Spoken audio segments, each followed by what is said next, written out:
آیت الکرسی ایک لمبی آیت، جیسے آیت البر ایک لمبی آیت تھی، اور اس کو حضور نے فرمایا ہے سیدۃ آیات القرآن، پورے قرآن مجید کی آیات کی سردار ہے یہ آیت۔ اور یہ شرک فی الصفات کے ضمن میں یہ شمشیر قاطع ہے، شمشیر برہان ہے۔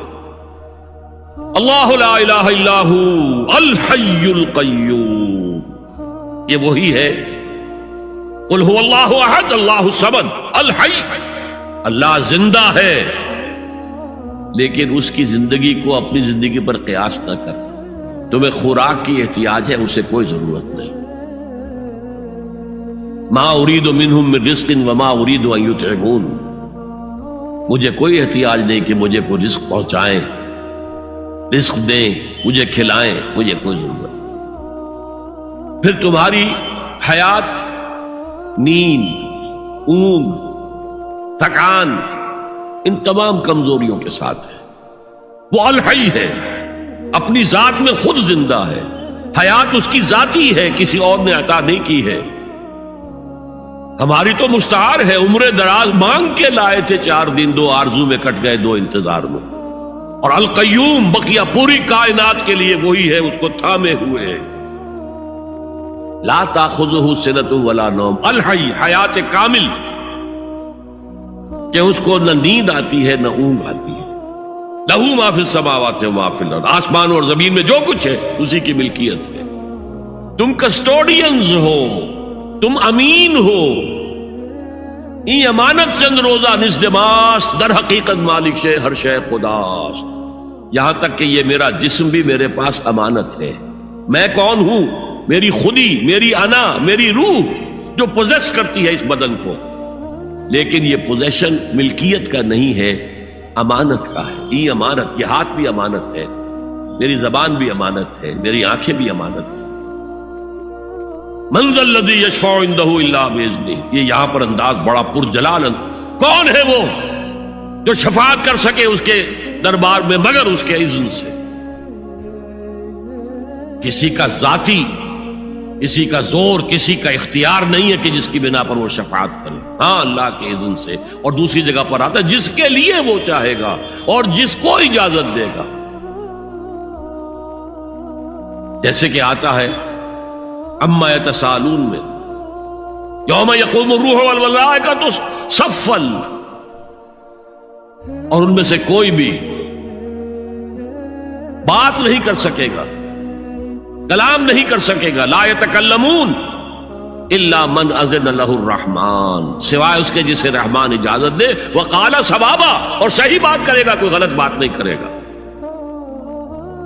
یعلم ما بین ایدیہم وما خلفہم ولا یحیطون بشیء من علمہ الا بما شاء، وہ تو جانتا ہے جو کچھ بھی ان کے سامنے ہے اور ان کے پیچھے ہے، اور یہ کوئی احاطہ نہیں کر سکتا مخلوقات میں سے، اس کے علم میں سے کسی کا بھی، سوائے اس کے جو وہ خود چاہے۔ یہاں بڑے ہی لطیف انداز میں شفاعت باطلہ کے تصور کی نفی ہو گئی۔ دیکھیے، آپ کہیں جا کر کسی مجسٹریٹ سے سفارش کرتے ہیں تو کیا کہتے ہیں؟ اجی یہ فائل کے اوپر جو کچھ ہے آپ اس پر نہ جائیے، یہ گواہیاں وغیرہ جھوٹی ہو گئی ہیں، میں آپ کو بتاتا ہوں اصل بات کیا ہے۔ اللہ کے سامنے کوئی یہ کہہ سکے گا اے اللہ تیرے علم میں نہیں ہے، میرے علم میں ہے؟ یعلم ما بین ایدیہم وما خلفہم، وہ تو جانتا ہے جو کچھ ان کے سامنے اور جو کچھ ان کے پیچھے ہے۔ ولا یحیطون بشیء من علمہ الا بما شاء، اور ان میں سے کوئی بھی، جیسے کہ میں ابھی بتا چکا ہوں، بریلوی مکتب فکر بھی کہہ رہا ہے کہ اللہ کا دیا ہوا علم ہے، محمد رسول اللہ کا جتنا ہے، لا محدود نہیں ہے، محدود ہے، قدیم نہیں ہے، حادث ہے۔ تو جتنا اللہ چاہتا ہے، جس کے لیے جتنا چاہتا ہے، لیکن اس کے علم میں سے احاطہ نہیں کر سکتا کوئی مگر جو وہ چاہے۔ وسع کرسیہ السماوات والارض، اس کا اقتدار چھایا ہوا ہے، مستولی ہے، آسمانوں پر بھی اور زمین پر بھی۔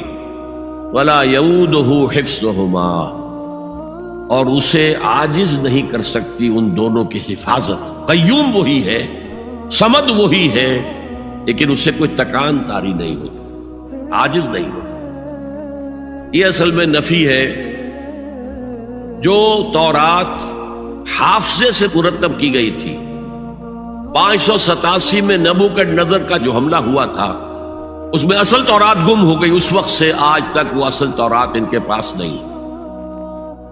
پیریڈ آف کیپٹیوٹی سے واپس آئے ہیں بیت المقدس میں سائرس کے لطف و کرم کی وجہ سے، ذوالقرنین کے لطف و کرم کی وجہ سے، پھر یادداشتوں سے لوگوں نے وہ تورات مرتب کی ہے.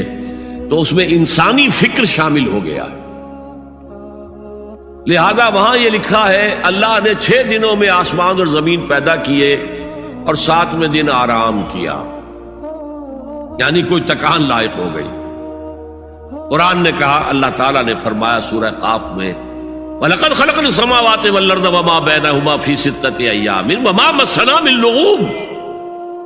یقیناً ہم نے آسمان اور زمین اور جو کچھ ان دونوں کے مابین ہے انہیں 6 ہی دنوں میں پیدا کیا. وہ بات ٹھیک ہے، لیکن ہمیں کوئی تکان لائق نہیں ہوئی کہ ہمیں کسی آرام کی ضرورت ہو. لا یعودہ حفظہما وہو العلی العظیم. العلی وہی ہے سب سے بلند و بالا. لتکون کلمۃ اللہ ہی العلیٰ، تاکہ اللہ کا کلمہ سب سے سربلند ہو جائے، اور وہی عظیم ہے، عظمت والا. اللہ تعالیٰ مجھے اور آپ کو اس سے بچائے، اپنے سابقہ زندگی کے گناہوں پر توبہ کرنے کی اور اللہ سے استغفار طلب کرنے کی توفیق عطا فرمائے، اور اپنے دینی فرائض کی انجام دہی کے لیے کمر بستہ ہو جانے کا عزم مصمم کر لینے کی توفیق عطا فرمائے.